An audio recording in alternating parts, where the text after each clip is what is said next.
তো এরপর কিন্তু নেক্সট পার্ট নিয়ে চলে এসেছি তোমাদের সামনে। তো এখন কিন্তু অঞ্জলি দেওয়াও কমপ্লিট, আর এখানে সবাইকেই আমি একটু একটু করে দেখিয়ে দিলাম। এখানে মোমো প্রমাণ করে নিল। তারপরে কিন্তু এখন প্রসাদ গোছানোর জন্য মম রেডি হয়ে গেছে। তারপর এখানটাতে আমি তোমাদের আর একটুখানি সমস্তটা দেখিয়ে দিলাম। তারপর সবার বাড়িতে প্রসাদ দিয়ে আসার পর আমরা কিন্তু এখন প্রসাদ আর ব্রেকফাস্ট নিয়ে বসে পড়েছি। তো এখানে দেখতেই পাচ্ছ রয়েছে কিন্তু পরোটা, তরকারি আর মিষ্টি।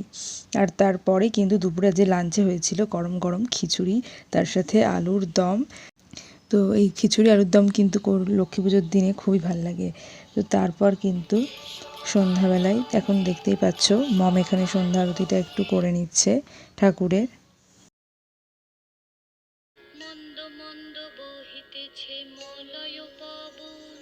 ভিডিওটা ভালো লাগলে অবশ্যই লাইক, কমেন্ট, সাবস্ক্রাইব করে দিও। তো চলো আজকের মতো বাই।